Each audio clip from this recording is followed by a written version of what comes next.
Welcome to Letters from America, a road trip podcast searching for the Swedish footprint in the United States. I'm your host, Martin Wern, and today I've parked my Volvo south of Washington, D.C., and with me in the Airstream is Kate Novak. Welcome. Thank you. There is a house in the center of Washington, D.C., overlooking the Potomac River. That house is called House of Sweden. And for me, it's the official center for the Swedish footprint in the United States. Mm-hmm. Because in that house is also the Embassy of Sweden. And the reason for that house even existing is you, right? Yeah, I could say so. Yeah. So before we jump into that house and to why it's placed where it is, with the river and the connection to Sweden and your vision about the house, can we start going back a little bit? Of course. How did you end up here? Everything has a beginning, isn't that the truth? Yes. How did I end up in Washington or in the United States? Well, it's told that the reason for people to leave their original place of birth is either politics, money, or love. Yeah. And in my case, it was love. All right. Absolutely. I was just graduated from the French school in Stockholm, which meant I couldn't wait to be somewhere where I could speak French all the time. All right. So I convinced my parents, much against their will, to be able to go and live in Paris and study at the Sorbonne. And being a strong-willed only child who never doubted that my decision was correct, because I had always felt that only I knew what I wanted. And if I could accomplish that, great. I convinced them and off I went. So just before leaving, I am having a cup of tea in Stockholm at the recently opened tea house right in front of the Opera House. Oh, yeah. Where are we in your age now? My age, I am 19, I just turned 19. Quite young. Oh, of course. Yeah. So I'm having tea, and I noticed it was so much fun because in 1959, there weren't really outdoor cafes and tea houses in Stockholm. No. And here we are in Kungsträdgården, and I notice this tea house is filled with young people, and there's a table with 3 young men sitting there, and they try to catch my attention, and I'm paying no attention because I'm busy talking French to some other student. And then I realize I hear the church bells right next to the Opera House. Is the most beautiful church, and I hear the bell 6 o'clock. And I felt like Cinderella because I had to leave. Dinner at my house was punctually at 6:30. All right. And I flew away, and I hear this thunderous sound. And I turn around as I'm rushing to get on my way home. And there are the 3 young men following me. And my only thought was, I forgot something. Yeah. So I stopped, and within minutes, it is absolutely clear that all they want to do is to talk to me because I am the Swedish girl they've all read about. And of course, I would be willing to do anything they dream of. Yeah. And all they get to know from me is that I'm late for dinner. Yeah. I must go home for dinner. But I can talk tomorrow because I will probably have tea tomorrow. That was the meeting with my future husband, only I didn't know that then. But we exchanged addresses because they were going off to Copenhagen. And we communicated by letter. And we made a date in Paris. And so there you are. My time between Sorbonne and being chased around Paris from a young American who was studying at Oxford and took his little Volkswagen to Paris as soon as he could to see me, ended with... Oh, no kidding. Oh, yes. And then he had to go back because he had already spent his 2 years. It was coming to an end. And he said, it can't end here. We have to get married. This is... I know this is what it is.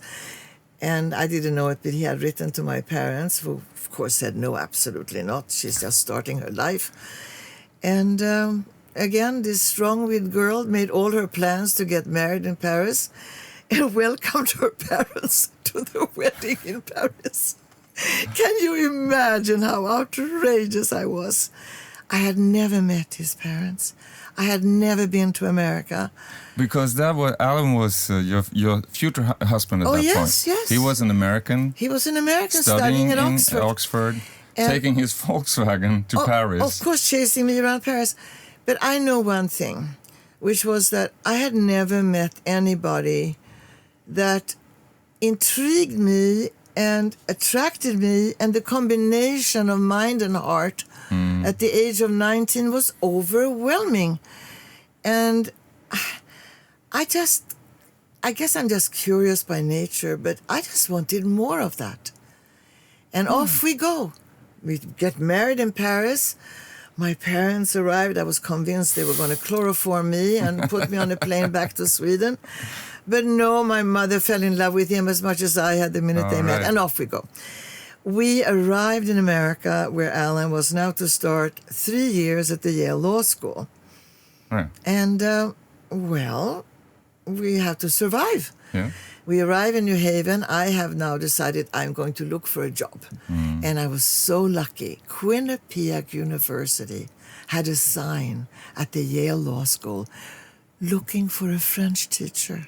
Their French professor had gotten pregnant, and they were panicking. I arrive. My mother-in-law gave me a nice black dress to wear to look a little older. Yeah. Like a French teacher. And I put my hair up. I had long hair, put my hair up, and I tried to look reasonably old. I got the job. You're like 20, 21 at this point. I was 20. 20. And I got the job, and I could hardly believe it. I was younger than the students at the university, and I loved it. I absolutely loved it. It was so much fun.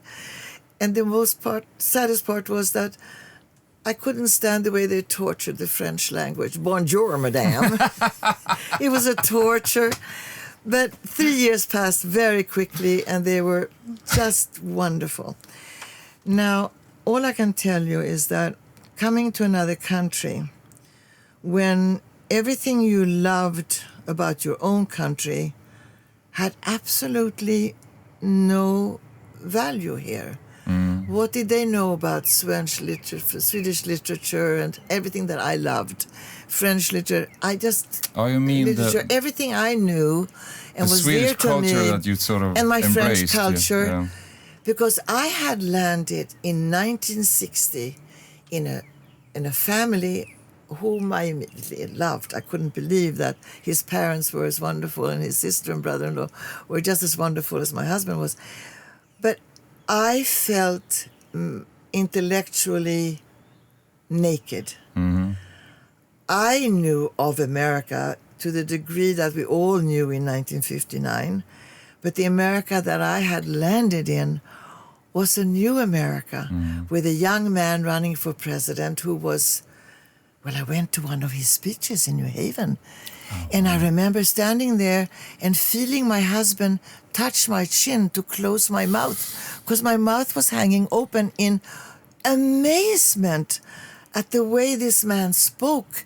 It was gold. It was not boring political speeches. It was about hope and future, and it was extraordinary.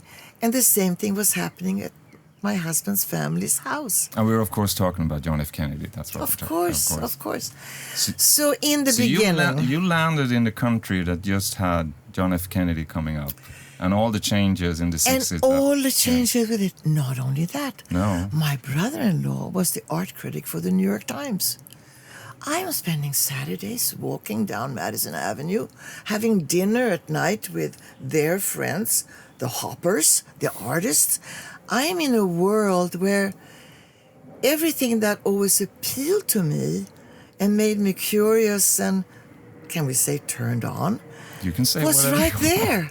Was right there in my own world. But did you feel that you were, at that point, were at the right place, or did you feel that you were sort of lost in that, like the Swede that didn't know where to go, or was it just everything opening? The opposite. The everything. opposite. I felt like I was in a toy store of an intellectual life. I mean, it was everything I love. Like a new door opening up. Yeah, a whole new territory. Yeah. A whole new territory. And I guess I've never felt that not knowing something or not being able to do something is a handicap. It's just a chance to do it and to learn it. So I've never suffered that opposite of being intimidated of just that. So I just, went forward and you just went for it. I went for it and learned. But then all of a sudden I realized that in all this, I also was longing to find out what did I prefer for me. Yeah. Because Alan had become a lawyer, we had come to Washington, and he was yet another new world. And he was, because he was a very smart young man, he got... Why did you come to what? Was that because of politics? Or No. There is, if you're a young lawyer, if you're really smart and you're really successful, the dream is to get a chance to be a clerk at the Supreme Court. Oh, yeah. And he got that. So now we are there in that world, which meant that I would drive our little Volkswagen into the garage under the Supreme. Volkswagen? Of course, we drove the little Volkswagen into the garage, and I would sit in on all these extraordinary trials. I mean, America was in an upheaval of justice, of doing the right thing. And again, the law to me was what America was also about. It wasn't just culture developing so fast in the arts, in the theater, in the music. Think about the music that was happening. Yeah. I couldn't get enough, but it was also then the serious aspect of living in a political world. And Alan had only one ambition, which was that as soon as the year was up with the Justice Stewart, who we clerked for, he was going to go to work for John Kennedy. And of course they hired him while he was still at the court. Oh, wow. But in November, the president is assassinated. Oh, so it was that same year? That was that year. We were 63 in Washington. And that year, in November... Yeah. And in Dallas. Yeah, of course. So the shock of that was also, where does the dream go? Yeah. Where does the dream go? And I think the whole country felt that. And at the same time, the opposite forces with a Republican called Goldwater, who had slightly different ambitions than John F. Kennedy. And then the man who took over was never quite friendly with the Kennedys, President Johnson.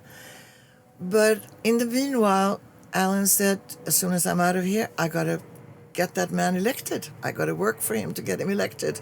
We can't have Goldwater. So now started a whole new life of getting involved in politics that way. So Alan got involved with Young Citizens for Johnson, which was also very exciting because he organized meetings for young people, inviting the then interesting people like Barbara Streisand to sing, Peter Paul and Mary to sing. Cultural revolution of the 60s. Of course. That's the heartland of that. But of course. So I always felt like I landed on a lily pad. I can't believe, the most exciting times of this country, which also had extraordinary drama. And after Alan sort of got the election done, and we had great moments in Atlantic City for the big convention, when Alan lured Barbara Streisand to come down and sing, and she's standing there, and I'm sitting in the front row of the audience, and there she is with her hands, her huge fingernails, singing her magnificent voice. And I'm sitting there, and again I felt Adam closing my mouth. I was in awe, Happy days are here again, you know. Is that what it felt like? Yeah, I felt when she sang it, and that's when I was just sitting there going, oh my God. Because Lyndon B. Johnson, he was a different type of president. But it was a win. It was a victory, win over Goldwater, that was the thing. But to take all that aside for a minute, in the meanwhile, I'm journeying with Alan. And I am sort of feeling my wings grow very strong because I am becoming more American. I'm learning about this country and I'm really loving what I'm learning. Even at the same time, I'm realizing all the problems. I don't have really the guts to march, which I wanted to, but I don't like crowds. No. So I was afraid to say to Alan, I'm going south because I'm going to join this group to go marching. But I felt so strongly about what was going on all around me. And then Alan gets a phone call from the Kennedys saying, Ted Kennedy, who's had a serious plane accident and now has to come back to work as a senator. Yeah. Now he has to get serious. Yeah. I mean, it's time. It's time. But you said something. I want to go back to Ted Kennedy, and it's Of course. But you said something which is interesting because you were feeling more American. Mm-hmm. And I'm curious about what is the difference, because you're a woman, you're a young woman at this point. You're Swedish. You've been studying in Paris. So you've seen a little bit of the world, and you find your love in Paris, and you move to America, and now you're starting to feel more American. What is that? I can only explain it this way. I think you are the sum of what you have experienced always. Yeah. And I'm now living in a land that is completely fascinating me on all levels. And I'm truly taking it all in and loving it, absolutely loving it, and feeling committed to a lot of the things I'm learning. And I always thought that, learning a language is what I find maybe the most fascinating in that aspect. My Swedish of 19 years of my life became colored. Every word got a color and an experience that made every word meaningful. Yeah. When you learn a language and you don't live in it or in the land of it. When you study it, you mean? Yeah, and when you don't live in it, the words haven't got color. They're not full. They're not filled with meaning. And at this point, I've already had such an exciting time that the words in my English are filling up with meaning. Yeah. And in that sense, I can sense that they're not English, they are American. Yeah. So I'm feeling the language profoundly, intellectually, and every word has now meaning. And that's the only way I can explain it, because on all levels we live on in our lives, language is who we are and how we communicate and how we express ourselves. So all of a sudden, my English, also because I'm a reader, became extraordinarily enriched, because I had a whole new world of literature to attack and fill up on. And there was an extraordinary volume of that in my life. I've always been a reader. I always thought that I would go blind from reading in the dark with a flashlight as a child. But do you think that the country that we're sort of living in is really oriented around the language that we're sort of exchanging with each other? Is that really the basis of a country, you think? Because today we're in this It's modern... what you use the words for. Come on. Yeah, but I mean, it's ideas, and they take words. Today we have a very geographic... geopolitic world. Everything is very geographic. Yes. This is the border, and from that side is another country. But I would like to argue that the identity in the older days was much more connected to which language you spoke. So that's an interesting idea, and also to, you're young, but you still see the switch that you're doing. You still experience that I'm turning into something else. Yeah. That's a blessing in a way to be experiencing that while it's happening. Yeah, I feel a little bit like these flags here, I mean, this is me. I am both. Yeah. You can never eliminate the first 19 years of your lives because they form you so profoundly. Yeah. I was reminded sometimes that I maybe was a bit confused when I would say to my husband, I think I'll go home early for Christmas this year. And he would look at me and say, home where? And I stopped for a second and I realized I had actually made him feel like where I wasn't home. Oh yeah, I'm going to stop you there because that you're pushing me into the final question I'm always having on these shows. But we're going to get back to the home thing because we're now in Washington. Yeah. And we're in the 60s. Yeah. The political revolution of the Americas. Yeah, in a way. yeah. So where does it take us from there? Where do you go from there? Well, I think the moment comes when, I think it's true for everybody, when you realize who you are, what you like to do, what you are good at, what you're not good at. Yeah. To accept what you're not good at, but still like to give it another try. But it's a profound moment when you say to yourself, I always thought, and then you realize, I must have grown up a bit because I don't feel that way anymore. I mean, I think we all go through that. Yeah, I experienced that.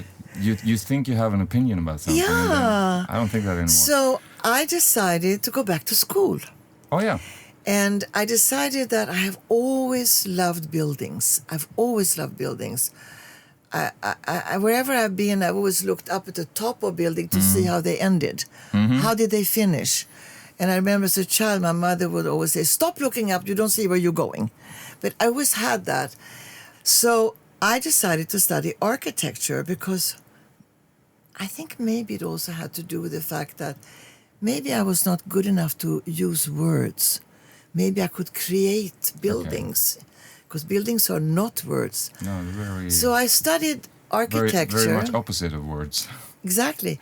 But I started studying architecture, and I decided, it was really funny, that in the midst of all of this, we also started about children. Children hadn't entered into the calculations yet. All of a sudden, I'm pregnant. And I'm pregnant with twins. Oh. And I decided that the courses I were taking at the time, I've been intrigued by courses in interior design because inside of buildings was as interesting as the outside. And I had taken a part-time job for an architectural firm, and all they made me do was to furnish the offices. And I was intrigued by that, and I realized there was actually a profession for this. And I lived in a city where people come and go. Oh, yeah, you're right. We are like a transient city. Yeah, very much so. And I decided just to call up the head of the interior design firms and say, I'm so intrigued by this. Could I intern with you while I'm doing this?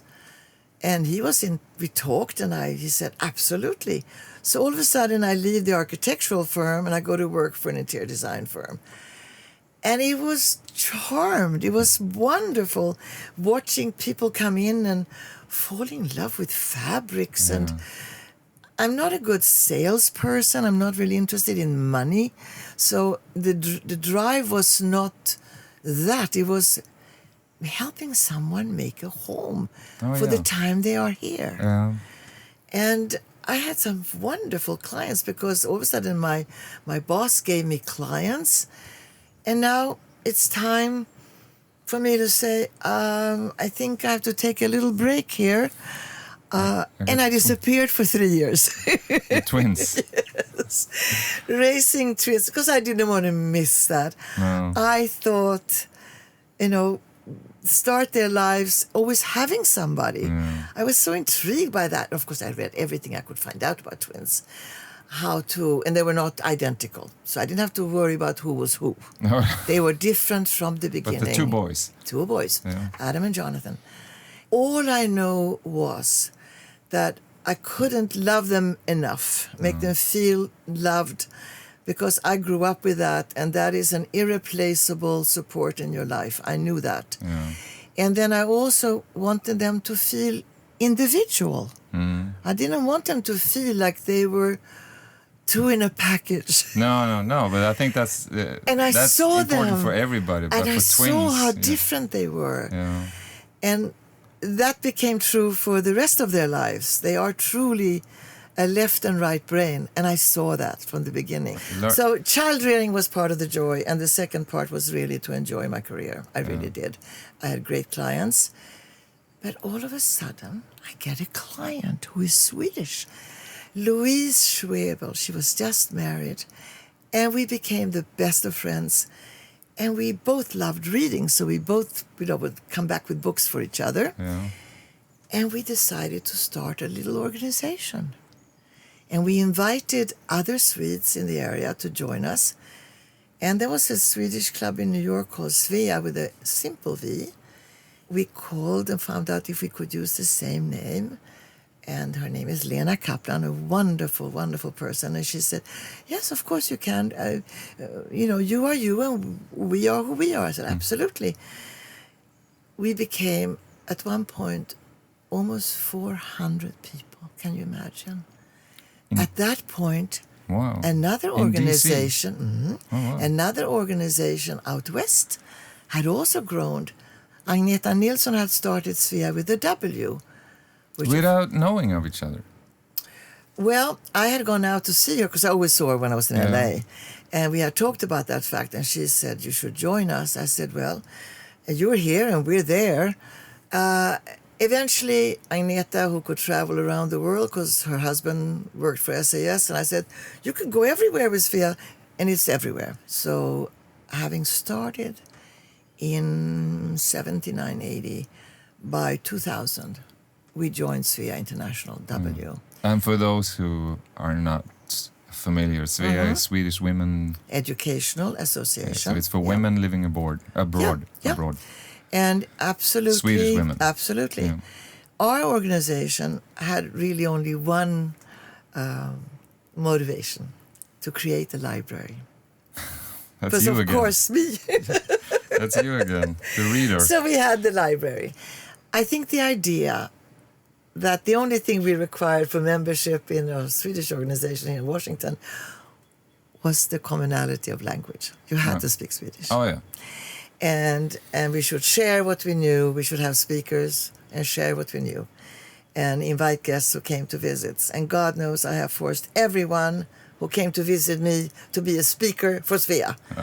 Absolutely. Forced everybody. I mean, it was what you had to do if you came to see me. You had to sing for your supper, I guess the expression was, and it was fun.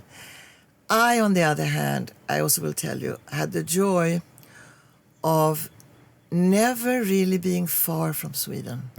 Because everything Swedish that came here, I shared in. So I came to know so many absolutely wonderful people by just either opening my home as a residence or meeting them after a performance. My kind of people came into my life from Sweden. Writers, actors, singers. I love operas. Of course, the opera came into my life too. And everyone became my friend. And when I go to Stockholm, it was the great homecoming. Yeah. Now it was homecoming. So I would say that I have managed to keep both feet planted securely that way in the areas that interest me. So that leads back to the first thing that we talked about. Yes. Right? A life is a broad thing. There's a lot of things I'd love to talk about, but we started out with that Swedish connection. Yes. And now we're back to that. We got Svea, we got your homecoming to Sweden. Yes. And you're telling me that you got one foot in each sort of culture of each country. So we're at the House of Sweden, in the middle of DC. Yeah. What happened? How did that come about? That's a good question because it's very logical, actually. I had a good connection with the embassy that actually was housed downtown in an office building. And this is a city where every embassy has a magnificent building. You can drive Massachusetts Avenue and admire one taking over the other. One after the other. They had actually been for a while at the Watergate, when the Watergate building, which became famous later on. For other reasons? For other reasons. They had actually been housed there, which was kind of exciting because it was a great building. They were on the river. And good location. It was a good location. And then all of a sudden they move into an office building downtown. And here I am, back and forth all the time. And at the same time, my husband is involved in many things, but at that point, he had decided that the property sitting by the waterfront, filled with canoes from the university, was a ridiculous use for that property, and there should be a magnificent building there. And in that, he was an economist and a lawyer. He decided now he would take his business acumen and knowledge and do something about that. Yeah. So we were walking down to this property, and he said, you know, this is what it should be. One building here and one building there. And he got to work. And all I kept thinking of, yes, there should be a building there. And it should definitely be a Swedish embassy. Where else should Sweden have an embassy if not by the water? Everything is on the water. The royal castle is on the water. Stadshuset is by the water. All right. Grand Hotel is by the water. Yeah. All my favorite buildings are by the water. So there was the dinner one night. We were talking, and You're at home now. at home, and I said to my husband, you know, I have a thought. Sweden sits in an office building without a Swedish home. I want you to talk to Henrik Liljegren, the wonderful ambassador, and tell him that there is a possibility that maybe, one could have a Swedish embassy. Are there really the any waterfront. maybes in your life? You work on those, don't you? Yeah. You work on those. And he looked at me and he said, you're absolutely mad. You can't have an embassy at the hottest property in Washington. I said, we could try. And Alan at the time had been appointed by President Carter to the Commission for Fine Arts, which the present president avoids at all costs, because that is the commission decides what you can build, where, and what it can look like. Yeah. Well, you can't do anything without going through that. And Alan sat on that commission. And I used to love it because at that time he was sitting there while they were developing the plans for the Vietnam Memorial. Oh, yeah. It was so unbelievable to sit in on these hearings, to hear the for and the against. We want statues. We don't want a black hole in the ground. I mean, it was all these discussions, you know. So Alan looked at me and said, thanks, you're giving me yet another big one for the commission, aren't you? I said, you can only try. Yeah. Life is about trying. Exactly. Well, Henrik Liljegren said, let's meet down on the property. He brought his lovely wife, a bottle of champagne. We sat there amidst the canoe, watched the sunset. So there was nothing there at this It was point. just canoes. Yeah, yeah. And we sat there, and Henrik, I will never forget that meeting, because he said, oh, of course, this is where it should be. This is wonderful. We drank champagne, and off goes the offer to UD, Yep. Utrikesdepartementet. Yeah, the Swedish. That's the State Department. The State The Department. State Department. Yeah. Now we wait, and it was turned down. Alan proceeds, plans 2 office buildings, and goes ahead with everything. And all of a sudden, the crown is rising in vacuum. Yeah. Oh, yeah. said, the Alan, turn came in Sweden. Yeah. Go back.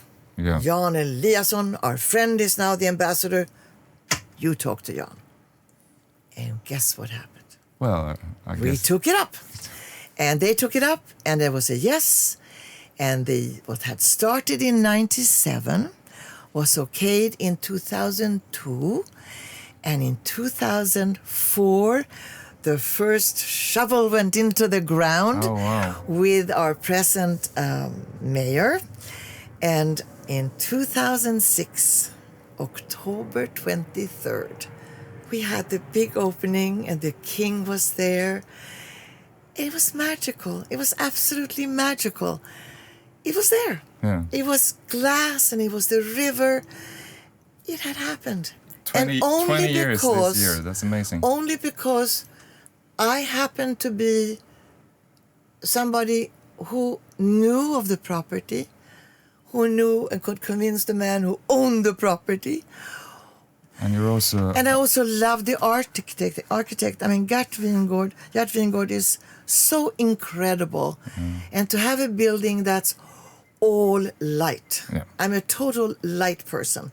The house I live in now is all light. And I think we Swedes, I can't really say this without being ashamed, we need light. We need it so badly. We grow up in long winters of darkness. And I can I say it without, don't make me laugh now. No. But I agree feel with so you. That, strongly about that, you know. And also, you're a woman who don't think there's any maybes. You just go for it. Well, there it is. But it it's stands 20, it's there. 20 years this year, which is quite amazing. I know. In October, it celebrates 20 years. I know. We'll see how it's celebrated. Alan was honored by the King of Sweden with a medal. And I stood behind him and whispered as the ambassador pinned the medal on his chest. I stood right behind him. I whispered in his ear, you know what they say, behind every great man. And I hear Alan go, he's a great woman. We had a little moment, you know. But I lost him 8 years ago.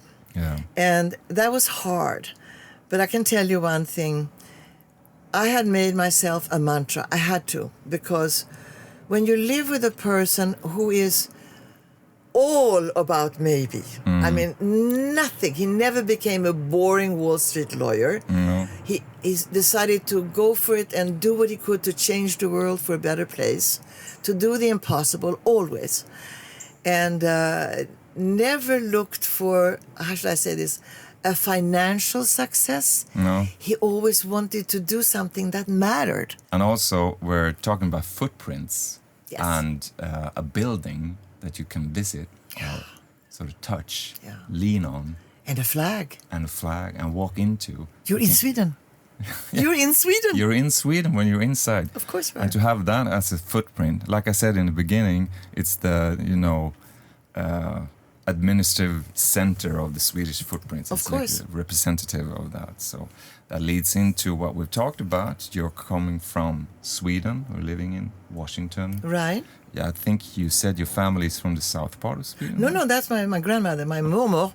No, I'm from Stockholm. You're from Stockholm? Oh, yes. Yeah. So that's over there. Right. And Washington is over here. You got it right. And you've been embraced and also embracing American culture and life for... I came when I was 20. Yeah. That's a whole I'm life. 85 3/4. And 3/4, is that how you start? Well, I used to say 85 and a half, but we're I'm lucky rapidly... you're not mentioning months. We are but don't you remember when you were little? Yeah. You said, how old are you? 6 and a half. 6.5. Half was very important. Yeah. It is now too. It goes back. It comes back again. That's super funny. July 5, I'm back. You know, go ahead. No. I'm interrupting you. No, not at all. I love talking. Every single second I talk to you is just lovely. It's a simple question. Yeah. And we've already talked about it in a way. Where is home? I got the perfect explanation.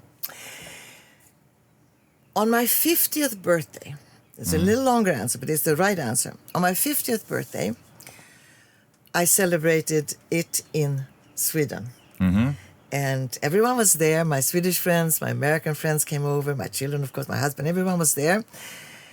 And I felt, for the first time in my life, that I never cared about birthdays, really. I think it's much more fun to go to other people's birthdays. I'm much more fun giving than taking. So I just loved the fact that I was surrounded by everybody I loved. And people are giving toasts, and it's wonderful. And then my dear friend stands up, and it's Jan Eliasson who stands up and is giving a speech. And I will never forget what he said.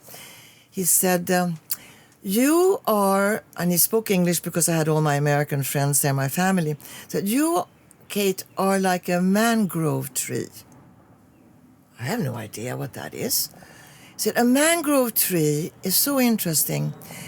It starts its life at one point, it has its roots down in the mud and the water, and then the river rises and it flows with the river down to the next spot. It sinks its roots down there and is very happy there. And then the river goes back up again and it sinks its roots down there. That's how I think of like you. Like the tide. That's what, You are like a mangrove tree. You're just You're just as much at home here as over there. And that's my answer to you, because I think it's so perfectly said. It is true. I mean, my children are here, but children are one part of you, and so are the other F words, family and friends. The other F words. Okay, but I'm going to force you anyway. You're not going to get away from the question. So Since I spend most of my time here, I would say home, as my husband says, what do you call this? Home is definitely Washington. Yeah, and I have your signature. I put a line from, just to I see. explain. Okay. I'm all the way from Washington out in the blue area. So I need your signature out here. Really? Yeah, like all the other guests have done the same thing. Where do I write it? Right here. The whole thing? Well, your signature. Small, right? I don't know. How do you usually write it? There, my goodness. I'm in the middle of the Atlantic Ocean. Yeah, because you can't write it no more. I have so many guests. It suits me perfectly. I'm in the middle. Exactly, you're in the middle. But I'm still going to continue with the question. Go ahead. Torture me. If you were to write a letter now from this home, right, which is Washington, D.C., to that home, right, which is Stockholm, yes, what would that letter be? What it always is, come visit. Come visit. Take with you everything I miss. I know there's some things you can't take with you, like fläskkorv, because I never ate when I was in Sweden. But you have to have it here. But I hear about it all the time. But come visit. And I think, that's what life is all about. I mean, every visit you make brings new people, new adventures. And as much as I love being here, I love to have Sweden come here. I love it. My door is always open. As my husband said, you are the best Airbnb in America. I love it. I love it. If you're an only child, you love company. You can use, I got new postcards for you. I brought. Aha. So you can use one of these to send a letter to say welcome. How wonderful. Thank you. It's been a pleasure talking to you, Kate. Well, I don't know. I feel like time flies. I gave you really my honest feelings. Yeah, and your questions that. are wonderful. And I can only say that I think what you are doing, taking this trip through America, is something that we all get to share in. And I just wish you a great continued journey. Thank you. I really appreciate that. And thank you for coming to my trailer. Thank you. I loved it. It's been lovely. I loved it. Thank you. You have listened to Letters from America, a weekly road trip podcast celebrating the Swedish heritage in the United States. Produced in collaboration with the Embassy of Sweden in Washington, D.C., Volvo Cars USA, Volvo Trucks USA, and Airstream.